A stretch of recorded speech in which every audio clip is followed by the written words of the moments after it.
Bismillahirrahmanirrahim. Assalamualaikum warahmatullahi wabarakatuh. Alhamdulillahirabbil alamin. Allahumma sholli ala Muhammad wa ala ali Muhammad. Apa kabar ikhwan dan akhwat di mana saja Anda berada? Selamat datang kembali di acara Perlindungan Anak. Insya Allah saya Nur Fitri Taher, Atep dan juga Anis akan menemani ikhwan dan akhwat sampai dengan pukul 11.30 nanti. Baik pecinta Radio Silaturahim dan Rasil TV, bahasan kita kali ini adalah mengenai hindarkan anak dari sikap diskriminasi bersama narasumber kita Pak Hamid Patilima. Assalamualaikum Pak Hamid. Waalaikumsalam. Apa kabar Bunda? Baik, alhamdulillah. Bagaimana dengan Pak Hamid sendiri? Alhamdulillah. Sepertinya kalau kita menyinggung soal diskriminasi kan di dunia sekarang sedang heboh ya Pak ya, mengenai ras dan juga slavery. Tapi mungkin kita tidak akan jauh ke sana karena ternyata tidak usah jauh-jauh, di rumah kita sendiri pun kita ternyata punya potensi untuk berlaku diskriminasi terhadap anak. Ya. Baik, kita akan bahas lebih lanjut Ikhwan dan Akhwat. Kami mengundang Ikhwan dan Akhwat untuk mengirimkan pertanyaan lewat WhatsApp ke nomor 08 111 999 720 atau telepon kami di studio di nomor 021 845 1512. Silakan Pak Hamid. Terima kasih Bunda. Bismillahirrahmanirrahim. Assalamualaikum warahmatullahi wabarakatuh. Pendengar Radio Rasil di mana saja berada, yang ada di Pulau Batam, Palembang, Pontianak, Sukabumi, di Jabotabek, Semarang, Magelang, Yogyakarta, Banyuwangi, dan Bondowoso. Alhamdulillah kita dipertemukan oleh Allah untuk membahas satu hal yang sebetulnya ini yang pertama sekali dihadapi oleh manusia. Saya ingat penjelasan Ustadz Hussein, yang pertama sekali melakukan diskriminasi itu adalah syaitan atau iblis. Jadi sangat sederhana sebetulnya kalau kita lihat ada orang yang suka melakukan diskriminasi kepada orang lain, itu langsung kita asosiasikan dengan siapa Bunda? Setan ya atau iblis. Ya. Jadi itu adalah pembangkangan pertama yang pernah terjadi terhadap Allah ya. Ya. Dasarnya diskriminasi. Dan itu akan terlihat, buat apa aku bersujud sama dia sedangkan dia terbuat dari tanah, aku dari api. Itu ada semacam kebanggaan. Padahal itu adalah sesuatu yang tidak dibenarkan.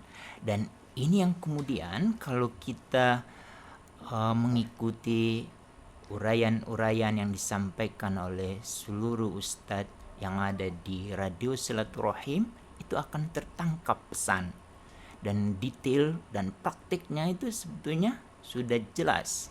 Dan kalau kita hanya membuang muka saja atau bermuka masam, itu yang terekam di surat Abasa, dan konkret untuk menghindarkan jangan sampai kita bersikap diskriminasi terhadap orang yang tidak atau yang disabilitas. Sekarang wujud konkret agar kita tidak diskriminasi itu ada jalur-jalur yang sudah disiapkan oleh pemerintah atau oleh berbagai pihak, karena ada satu konsep yang dibangun, itu adalah desain universal. Jadi desain universal itu nanti kemudian itu implementasi dari surat Abasa. Kalau kita mengikuti pengajian-pengajian yang detail. Sekarang bagaimana apa yang dikabarkan atau yang diinformasikan oleh Al-Quran sebagai pedoman manusia. Jadi bukan pedoman kaum muslimin, tetapi pedoman manusia. Itu yang kemudian oleh seluruh kepala negara dan kepala pemerintahan pada tanggal 20 November tahun 1989 itu yang disepakati. Setelah pasal tentang definisi anak, pasal yang kedua itu adalah tentang non-diskriminasi. Jadi setiap orang dewasa itu tidak boleh merendahkan martabat anak dengan cara bersikap diskriminasi. Untuk itu poin yang pertama sekali disepakati setelah definisi itu adalah non-diskriminasi. Detailnya ayahanda dan bunda kalau punya gadget langsung ketik di Google, cari itu pasal terkait dengan non-diskriminasi. Itu yang menjadi aturan kedua. Aturan selanjutnya, pada tanggal 18 Agustus 2000, pemerintah yang bergabung dengan DPR, lalu bergabung dengan berbagai utusan, itu duduk di MPR, mereka merubah Undang-Undang Dasar tahun 1945, yaitu tepatnya pada pasal 28B ayat 2. Apa poinnya Bunda di sana? Adalah setiap anak berhak dilindungi dan tidak didiskriminasi. Ini menjadi poin. Jadi kita bisa telusuri kalau prinsip pertama yang disampaikan Allah, orang yang bersikap diskriminasi itu berarti siapa? Yang kedua, kalau orang melakukan diskriminasi itu dia, kalau menggunakan basic ilmu saya, dia akan menjadi seorang pelanggar konvensi. Lalu yang sekarang dengan konstitusi kita, bagi mereka yang melanggar konstitusi berarti dia pelanggar konstitusi yang bisa juga diproses siapapun. Jadi setiap anak berhak untuk dilindungi dari diskriminasi. Pernah nggak kasus ini sampai diangkat ke pengadilan? Belum. Yang kemudian melalui siaran ini kita akan coba mensebarluaskan. Saya berpatokan saja sama apa yang disampaikan oleh Ustadz Hussein. Pokoknya kita siaran aja yang kita sampaikan. Apabila tidak ada yang mendengar, tapi sekarang ada yang mendengar dengan kita, berarti ayah dan bunda di rumah ini punya kewajiban untuk menyebar luaskan bahwa ternyata bersikap diskriminasi pada anak itu melanggar konstitusi. Dan presiden saja kalau melanggar konstitusi bisa di-impeach, apalagi ayah dan bunda bisa dicoret sebagai orang tua. Tapi itu jangka panjang. Tapi kita coba ajak ini diskusi. Menunjukkan keseriusan dari diskriminasi ini. Bagaimana Allah ingin menunjukkan bahwa manusia yang diciptakan itu tidak boleh direndahkan oleh siapapun. Bagi yang merendahkan saja langsung dikeluarkan dari tempat yang sangat indah. Tapi karena rahmatnya Allah memberikan keluasaan bagi yang suka merendahkan, udah biarkan dia hidup saja sampai dia menggoda. Kalau yang suka mendiskriminasi berarti itu adalah masuk golongan itu. Itu yang ketiga. Yang keempat, setelah konstitusi itu dirubah pada tanggal 18 Agustus 2000, waktu itu ketua MPR-nya itu Amin Rais. Presidennya waktu itu agak transisi antara B.J. Habibie dan Gus Dur. Kedua-duanya ini memang aktivis hak asasi manusia. Yang kemudian pada masa pemerintahan Ibu Megawati lahirlah Undang-Undang Nomor 23 Tahun 2002 tentang perlindungan anak. Tentang non-diskriminasi itu menjadi prinsip, menjadi dasar. Sampai kalau ada yang melakukan diskriminasi orang tuanya saja itu bisa dihukum. Berarti bagi siapa yang melakukan diskriminasi, dia berarti telah merendahkan martabat kemanusiaan dan dia bisa disebut sebagai penjahat kemanusiaan. Jadi Ini yang nanti kita coba uraikan seperti apa sih itu Baik. orang suka diskriminasi. Lalu kemudian tidak cukup undang-undang itu dibuat, ternyata berselang 6 tahun kemudian seluruh anggota DPR bersama pemerintah bersepakat melahirkan Undang-Undang Nomor 40 tahun 2008 tentang penghapusan diskriminasi terhadap ras dan etnik. Itu hanya 2 saja yang dilingkari karena mungkin terlalu tinggi orang-orang mau merendahkan martabat ini. Ini yang kemudian tidak cukup lagi, Undang-Undang 23 dirubah lagi menjadi Undang-Undang 35 tahun 2014, kemudian Undang-Undang Nomor 17 tahun 2016. Jadi berubah. Jadi banyak aturan undang-undang yang terkait dengan jangan kita bersikap diskriminasi kepada anak. Apa saja yang dianggap diskriminasi?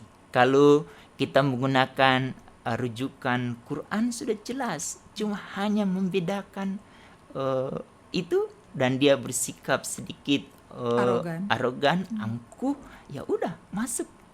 Nah, tinggal bagaimana kita memastikan. Pertama, ayahanda dan bunda, kita beruntung punya komite hak anak PBB itu mencoba mengidentifikasi ada 53 item yang membuat anak itu terdiskriminasi. Pertama, bunda, kita memanggil nama anak kita bukan sesuai dengan yang ada di akte atau nama yang sudah dibuat di akte lalu kita buat pendekannya kan, terus kita rubah dengan yang tidak diingini oleh anak kita. Itu lalu kita diskriminasi dengan anak itu, suka bicara, kamu itu nak harusnya bersyukur dengan adanya bapak, ada ibu. Kamu itu, lalu ada nih, kamu itu kan tidak lahir di di rumah sakit, tapi lahir di puskes atau hanya dibantu oleh bidan. Itu juga jadi membuat aku berarti. Jadi anak itu juga nanti merasa aku tidak mendapat perhatian nih.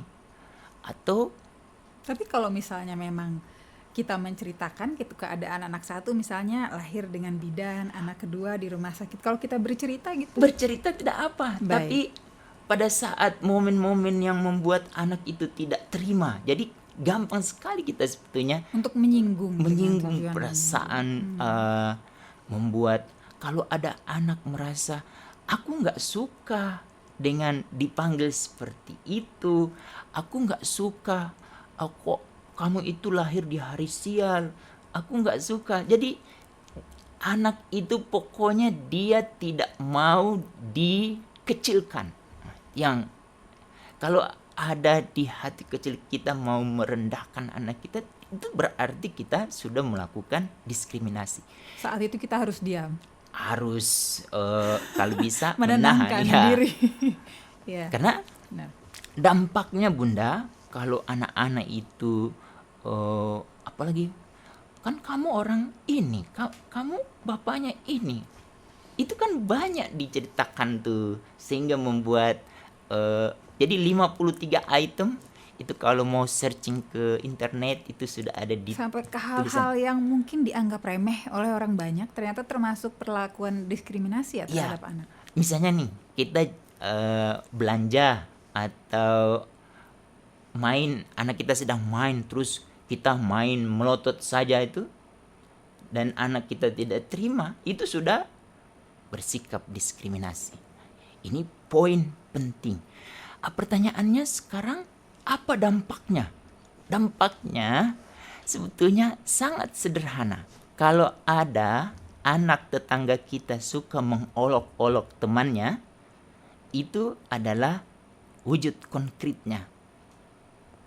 atau dia suka jadi pokoknya merendahkan lawan bicaranya, terus apa-apa pokoknya hanya dia yang unggul, terus yang lain itu tidak ada harga, hanya dia yang harus diutamakan, yang lain tidak. Itu tanda-tanda orang itu mengalami Diskriminasi.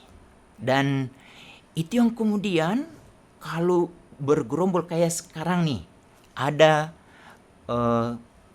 lawan politik yang saling menjelek-jelekan, itu sebetulnya mereka itu korban diskriminasi semua. Tapi kan itu sistematis, Pak Hamid.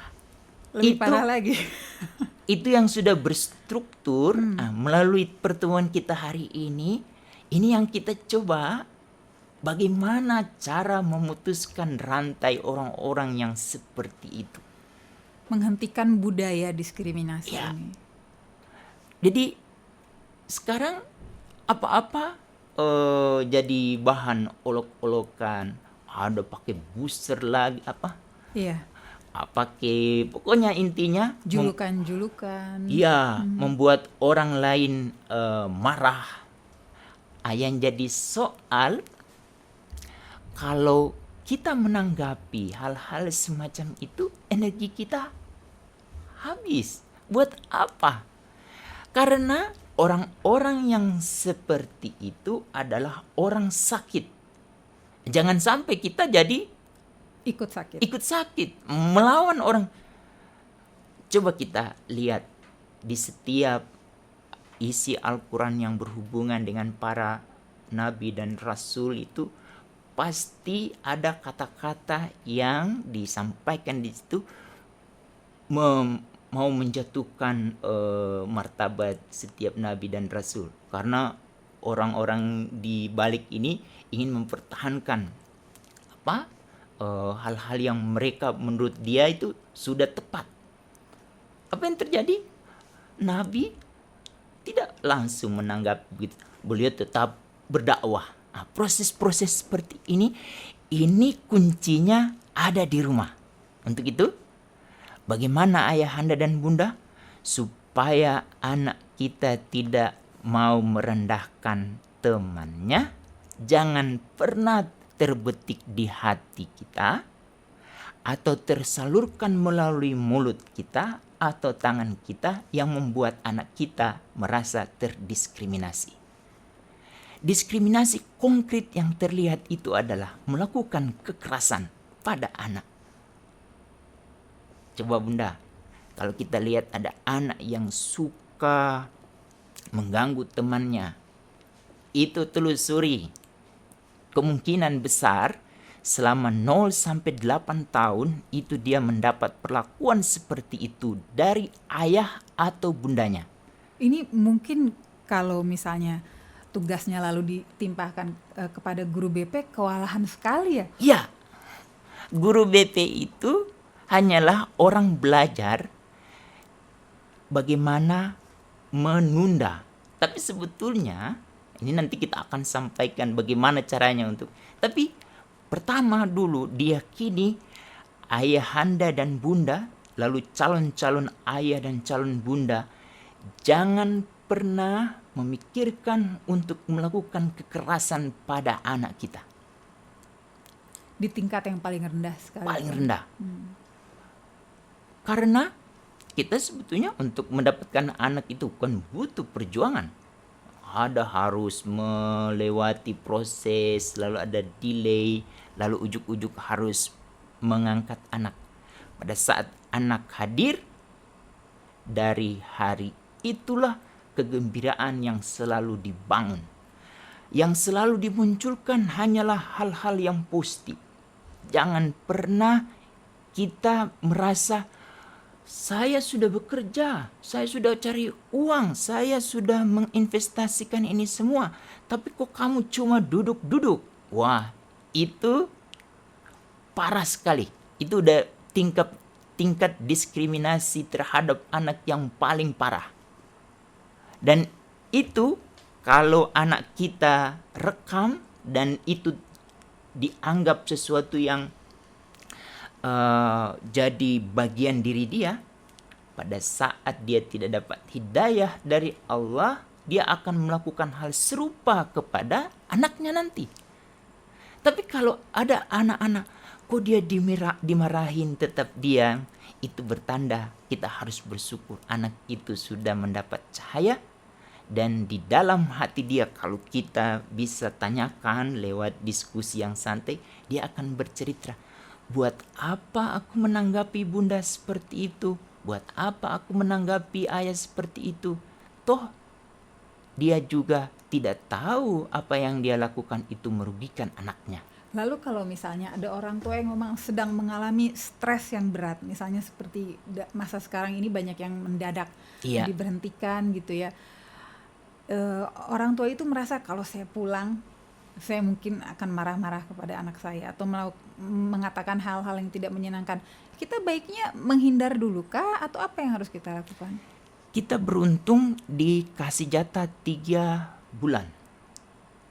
Pada saat itu sebetulnya ada kegembiraan terkait dengan pengasuhan itu tertancap. Sudah di materi-materi kita kemarin itu, kita sudah uraikan, kita beri argumen, beri penjelasan. Terutama kalau bunda suka marah-marah seperti itu, kamu nggak usah tanggapi. Karena bunda Mungkin itu dari luar. ya, jadi ada pemakluman. Jadi dari sebelumnya kita cerita ke anak. Cerita. Kita lagi ada masalah, kalau Iya. bunda marah-marah harap maklumi, bukan karena kamu, begitu bisa Iya. mengatakan. Oh, baik. Ada ayah yang suka banting-banting. Kalau kita sudah tahu, ini ayah sedang main drama, bukan diarahkan kepada aku. Itu anak yang sudah mendapat cahaya. Yang jadi soal itu, anak itu tetap diam, tetapi dia tidak pernah mendapat argumen. Ini dampaknya itu memang belum sekarang. Dia akan ekspresikan, misalnya dia tidak suka dengan temannya, langsung dia. Jadi tapi itu kan bisa didiskusikan, bisa dibahas. Tidak harga mati. Tapi yang paling contoh kemarin yang diceritakan dan dipraktekkan di rumah, istri saya mengumpulkan anak-anak, lalu mereka bersepakat untuk arisan. Setiap hari 2.000. Yang ingin saya mau tekankan di sini, ada anak itu sangat gembira setelah mencoret nama dia. Jadi dia tidak mau diwakilkan pada orang lain. Karena dia ingin dihitung. Aku loh sanggup untuk mencoret aja. Kalau kita mau simple saja, langsung yang anak-anak di atas usia dia itu yang mencoret. Tahu nggak bunda usia berapa anak itu? Dia belum sekolah. Masih usia 5 tahun. Mencoret. Hanya mencoret namanya saja. Bukan menulis nama. Mencoret. Dia diberi jatah untuk mencoret nama dia. Dan dia sendiri mengantarkan uang itu ke anak-anak yang melakukan perkumpulan itu. Dan dia merasa dihitung. Itu sesuatu banget. Dan itu mungkin dia tidak pernah dapat di rumah dia. Merasa diperhitungkan ya, Ya. Pak? Itu poin. Jadi kalau kita ada sesuatu nih, misalnya tadi kata bunda dari kantor, kita harus bagaimana nih? Ya kita harus delay. Jadi ada penundaan-penundaan. Mungkin anak kita nih sedang buat PR atau sekarang sedang libur, kita cari momen ini tidak langsung main lempar. Tapi melempar, membanting, itu anak kita sudah tahu. Oh bunda aku sedang tidak Ada masalah di luar. tetapi dia sudah tahu.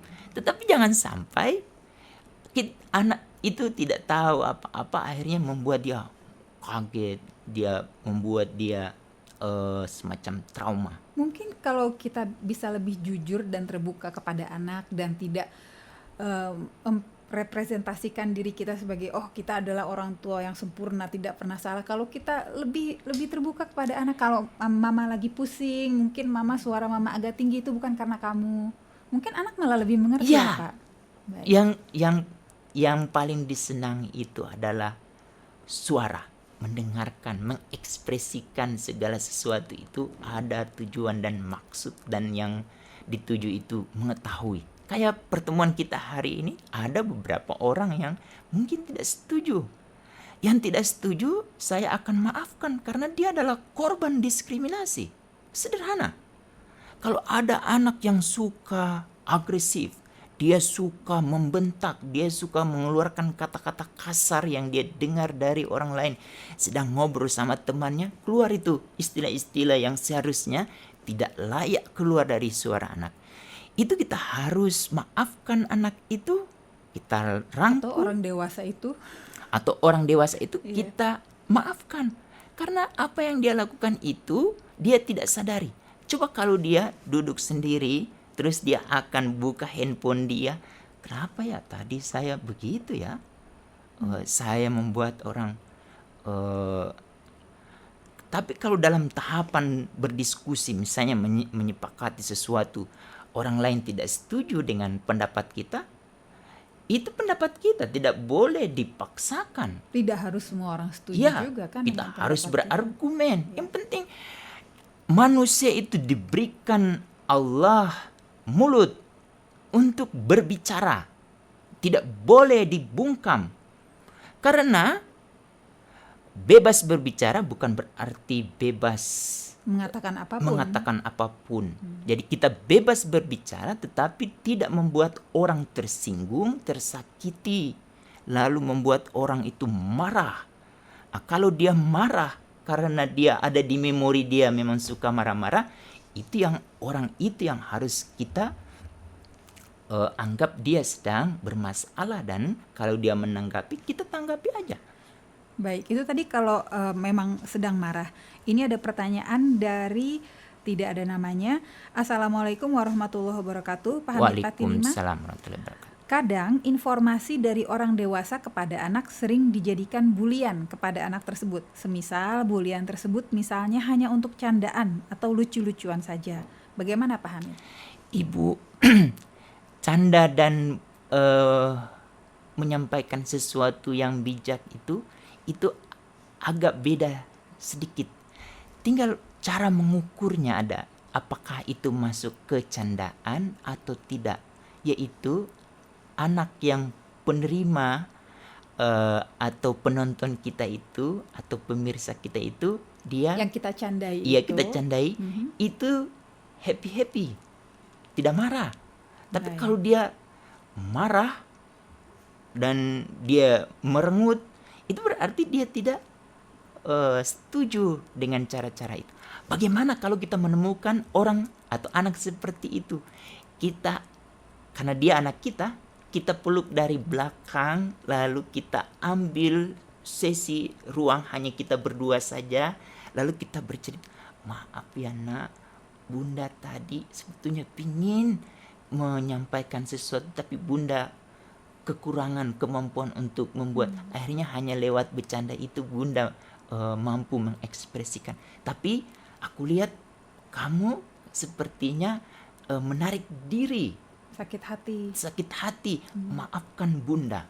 Jadi langsung delay, langsung hapus. Jadi memori itu yang kemudian akan, semoga kalau seizin Allah dia mendapatkan hal yang serupa, dia tidak melakukan, atau dia punya memori seperti itu, dia tidak akan bertindak kepada orang lain seperti itu. Mungkin ini juga yang ditakutkan banyak orang tua Pak Hamid sebelum mendengar siaran-siaran Pak Hamid, dan sekarang waduh, kemarin saya sudah banyak melakukan hal-hal yang dilarang oleh Pak Hamid, bagaimana saya memperbaikinya? Memulainya sederhana, kita ajak diskusi anak kita dari hati ke hati, lalu pada saat momen-momen itu sudah mulai dibongkar hal-hal yang membuat dia tersakiti. Pertama, memanggil nama yang tidak sesuai dengan nama hasil dari dukcapil. itu mengorbankan, kalau laki 2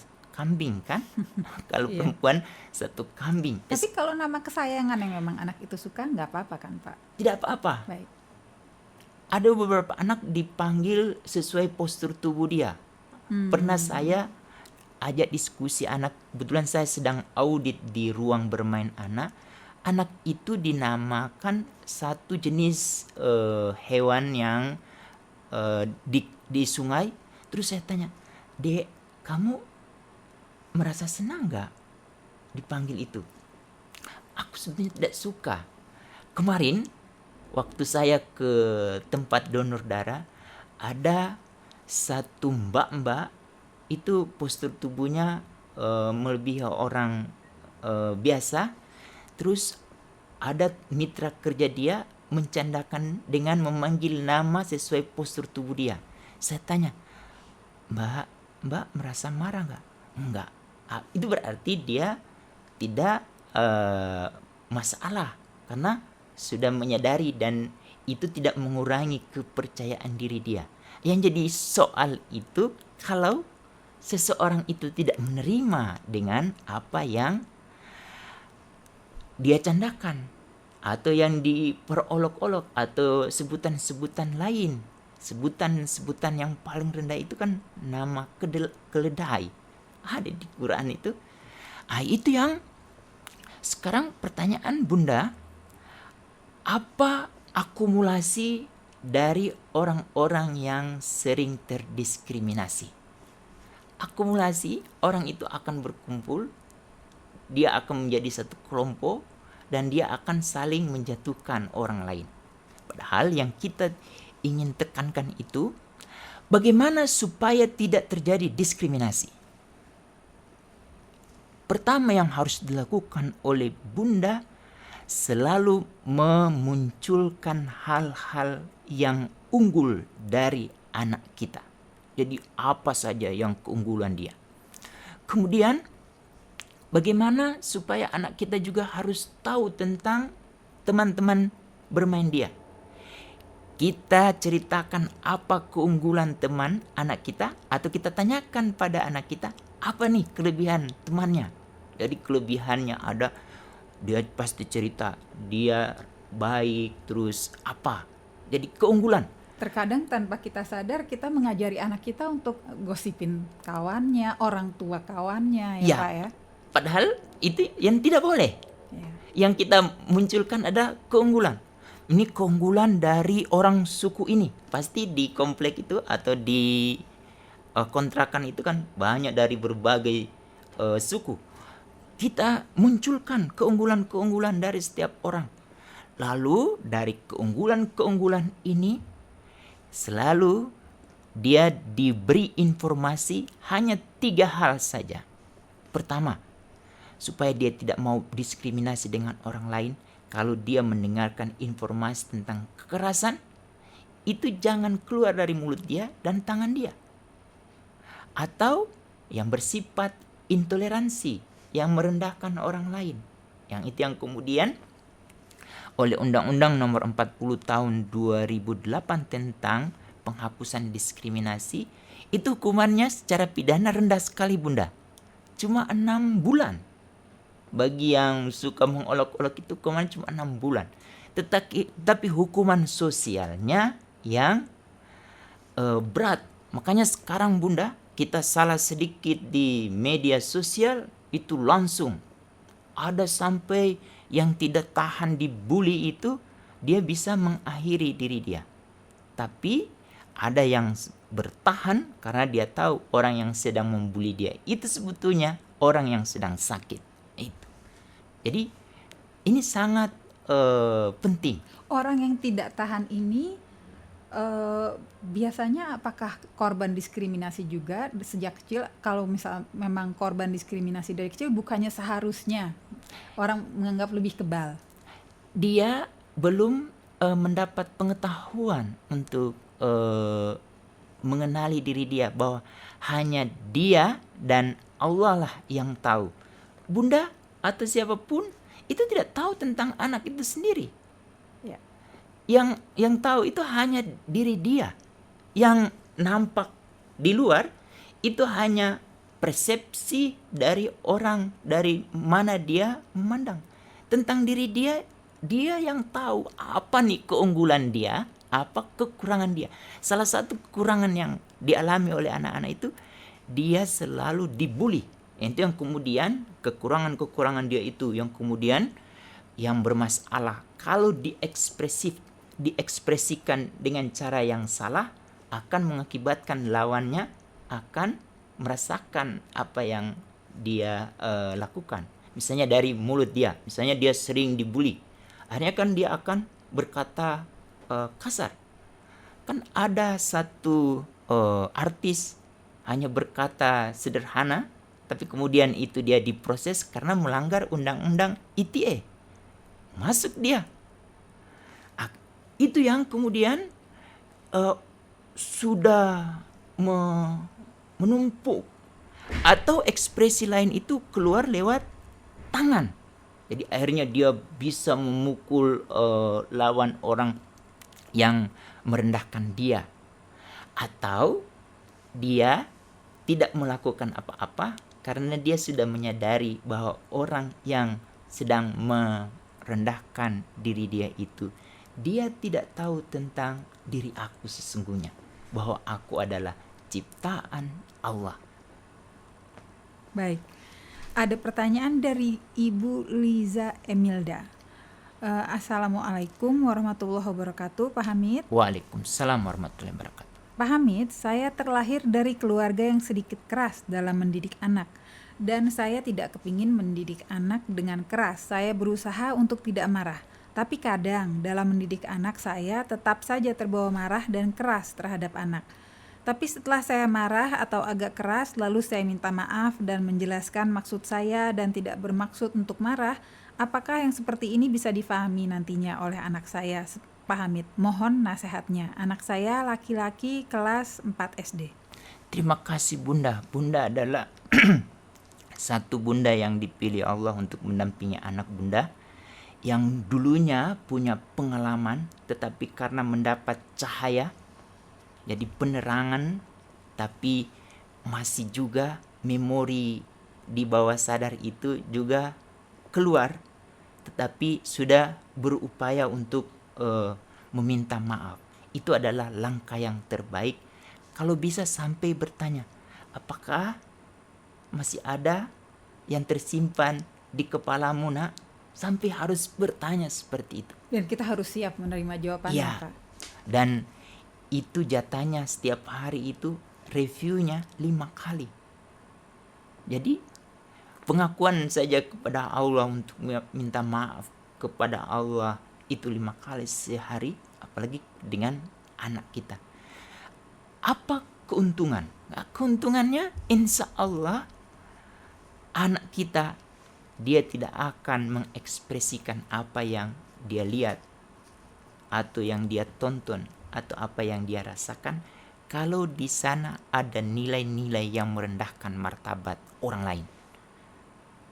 Nanti Bunda akan bisa menelusuri atau bertanya kepada guru kita atau guru anak kita atau teman anak-anak kita tentang persepsi dia terhadap anak kita. Apakah dengan dia kalau kita marahin lalu kita minta maaf, apakah dia seperti apa? Nah, tinggal kuncinya adalah ingat nak, yang selalu yang ditonjolkan atau dicari itu apa keunggulan dari seseorang yang kamu kenal.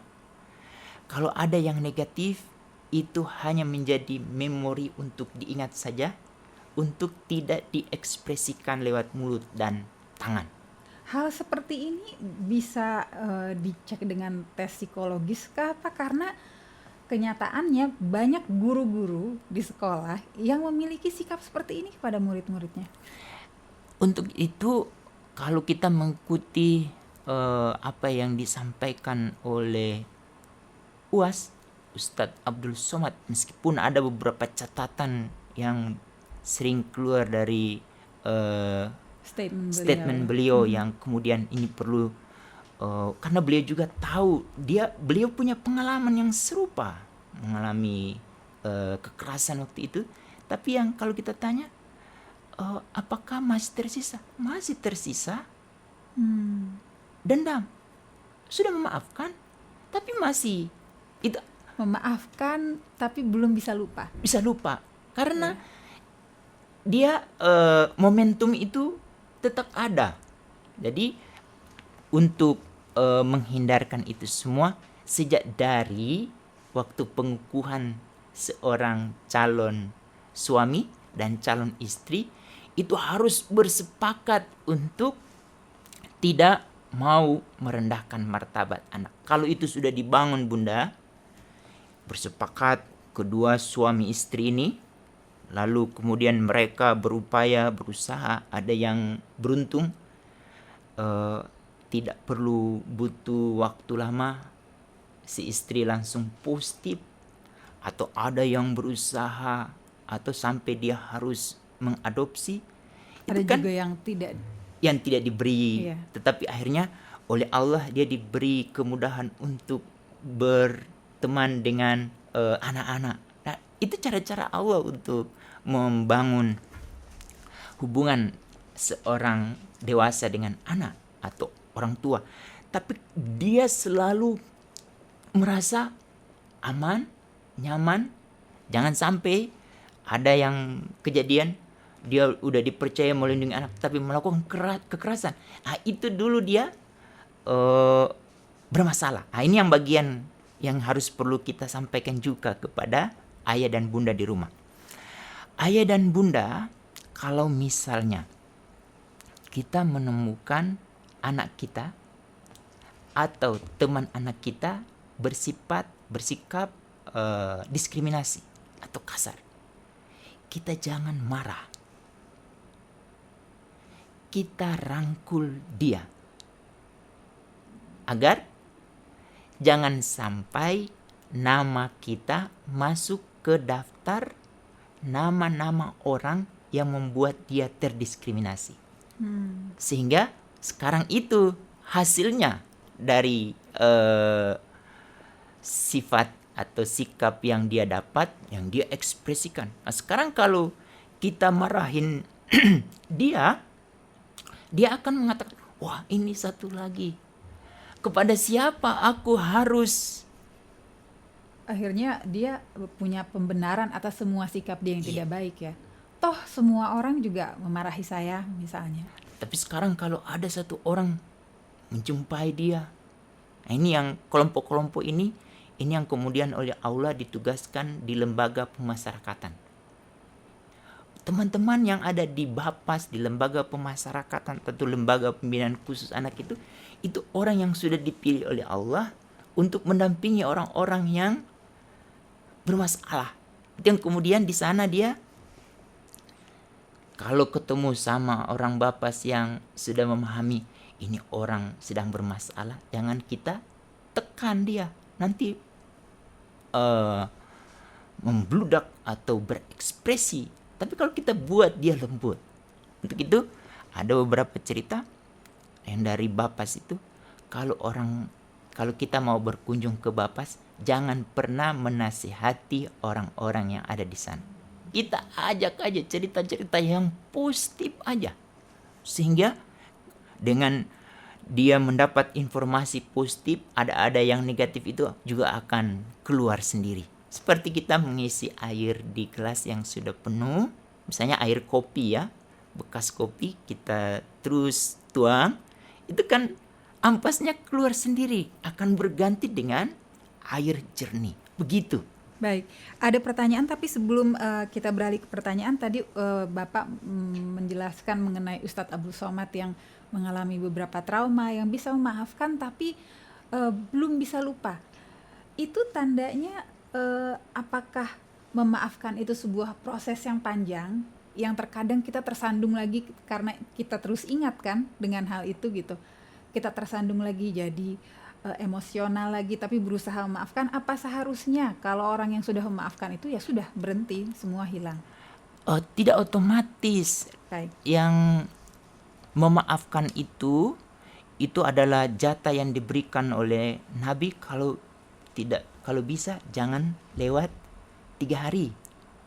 Maafkan, selesai. Yang jadi soal itu misalnya kalau ada anak mengalami kekerasan, itu yang masih tetap teringat. Tetapi dia tidak mau lagi mengekspresikan itu.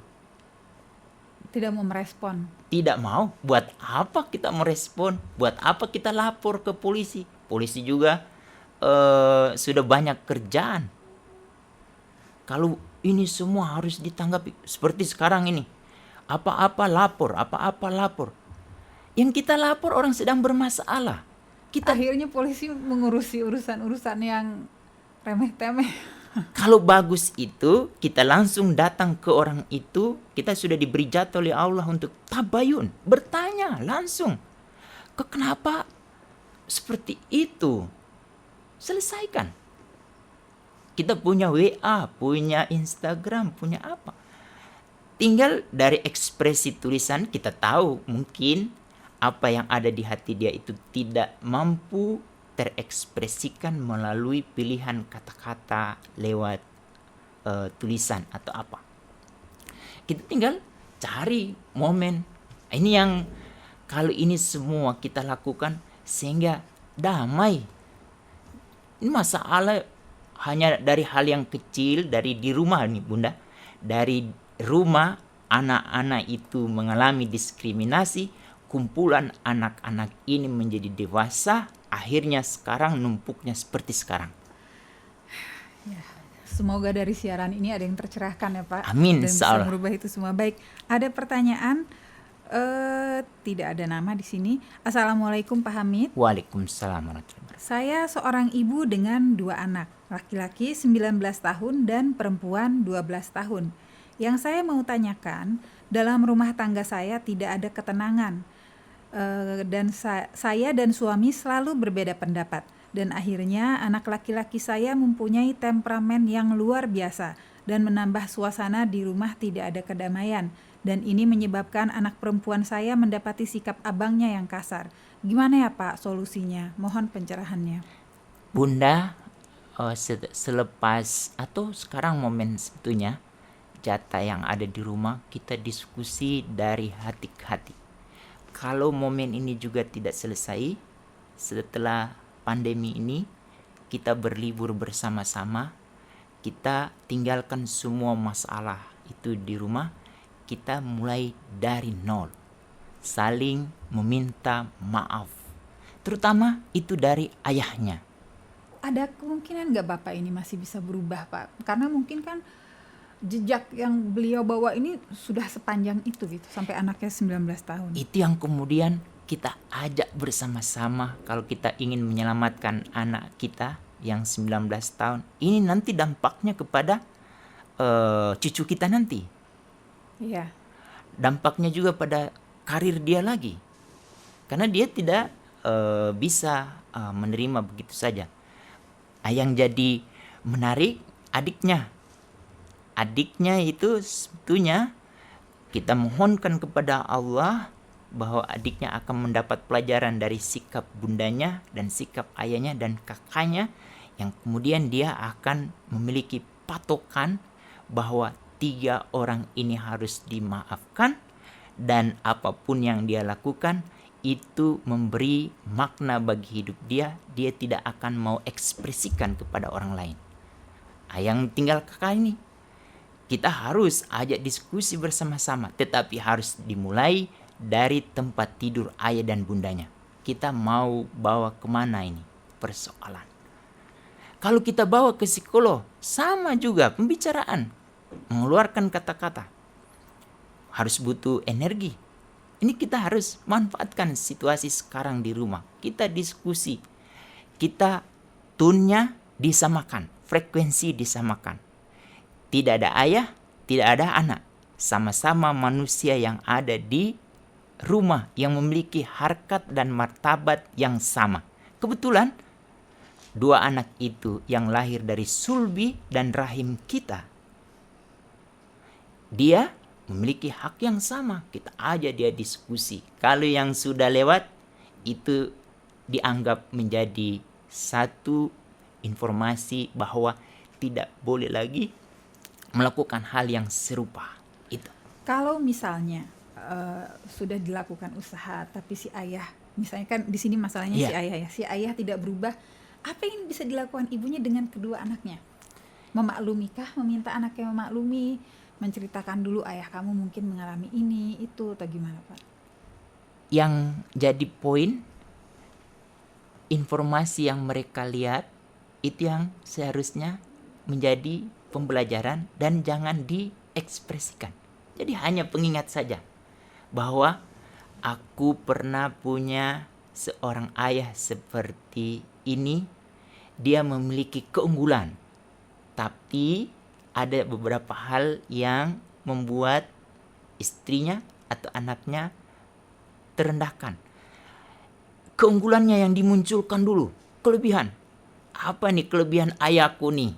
Dari kelebihan ini yang kemudian kalau ada hal-hal yang negatif yang terekam di memori kita, itu yang kemudian kita selalu lihat keunggulannya, dan itu keunggulan kita harus bawa kemana-mana kan. Kita bisa bercerita ayahku ini memiliki kemampuan ini, dan itu minimal ada bagian dari diri ayah itu ada pada diriku. Misalnya disiplin salah satunya, atau rajin baca, atau taat kepada Allah, bekerja keras. Nah, itu yang positif, itu yang kemudian yang harus dimunculkan di luar. Kemudian ada yang negatif tadi, negatif itu hanya ditinggal. Itu yang namanya kemampuan membedakan bahwa sesuatu yang positif itu sangat disukai oleh siapapun, yang negatif itu yang kemudian tidak disukai. Kenapa kita harus terus menerus mengingat yang negatif? Yang positif banyak. Iya. Karena saya jadi teringat gitu ya, kalau lihat YouTube bagaimana orang yang asalnya tumbuh dari keluarga Kristen terus menjadi ateis, itu tuh alasannya karena kebanyakan kecewa dengan perlakuan ayahnya. Ada orang juga yang memiliki kecenderungan seksual yang berbeda karena dari rumah juga. Jadi sebenarnya rumah ini subhanallah pembentuk manusia, kayak bisa mesin pencetak manusia ya. Kuncinya di 0 sampai 8 tahun. Uraiannya 0 sampai 4 tahun itu 50% karakter anak. Jadi 50% dia dewasa itu dibentuk di 0 sampai 4 tahun. Lalu 5 sampai 8 itu 30%. Jadi 0 sampai 8 tahun itu 80%. Jadi ada 6 aspek perkembangan yang perlu ditancapkan pada diri anak itu. Pertama, nilai-nilai agama dan moral. Nilai-nilai agama yang paling utama itu bahwa apa yang dia lakukan hanya karena Allah, lalu dia seakan-akan diawasi, atau sebetulnya dia diawasi oleh Allah. Kalau aspek ini benar-benar matang, ini lari ke nilai moral. Dia tidak pernah akan berbuat sesuatu kalau tidak ada maslahat buat orang lain. Dia tidak mau mencubit, dia tidak mau mendiskriminasi orang lain karena aku takut sama Allah. Itu yang harus kita pastikan. Aspek pertama itu nilai-nilai agama dan moral. Kalau nilai agama dan moral ini kuat, pindah kedua. Yang kedua ini yang tidak banyak diperoleh oleh anak kita dari usia 0 sampai 8 tahun, yaitu kognitif. Kognitif itu Bunda cerita apa saja isi rumah, dari dapur, dari tempat tidur, dari ruang tamu, lalu ruang halaman. Nabi Adam juga dulu diajari sama Allah nama-nama benda, nama-nama semua ya. Dari awal sebetulnya. Bunda, dari kita menceritakan yang isi rumah itu, anak tahu nggak nih nak, ini anakku siapa tahun, nak meja ini tahu nggak dibuat oleh tukang di sana tuh. itu masih ada hubungannya sama paman. Cerita aja. Jadi anak itu mau dengar atau tidak jadi soal. Yang penting sudah kita habisin informasi. Terus Pasti ada yang nyangkut ya, Pak, ya, ya. terus dia di dapur nih. Nak, kok kompor itu apinya kelihatan biru? Coba lihat. Ini adalah kekuasaan. Terus kemudian ada nih orang yang tukang gas tuh yang jual. Tahu nggak, dari tukang gas itu ternyata ada distributor. Jadi cerita, jadi semua kan dia dapat memori informasi tentang kognitif. Dan sebenarnya Allah juga sudah membantu orang tua yang mungkin tidak tahu apa yang harus dilakukan pada anaknya, tapi kan memang tugas anak kecil itu bertanya terus. Ya, dan dia bertanya, kalau bisa itu setiap ayah dan bunda itu melebihi Wikipedia atau Google. Jadi semua tanya jawab. Nah, ini berarti prasyarat menjadi ayah dan bunda itu harus Berwawasan. berpengetahuan luas. Ketiga, motorik halus, motorik kasar.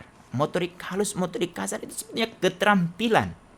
Keterampilan dari ayah apa nih? Ayah bisa buat apa? Keunggulan ayah saja, nggak usah.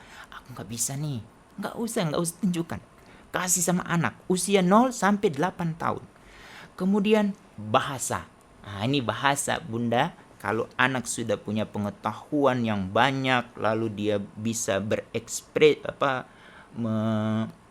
menyampaikan lewat bahasanya, dan bahasanya sangat disenangi oleh teman-temannya, tidak ada kata-kata yang menyinggung orang lain.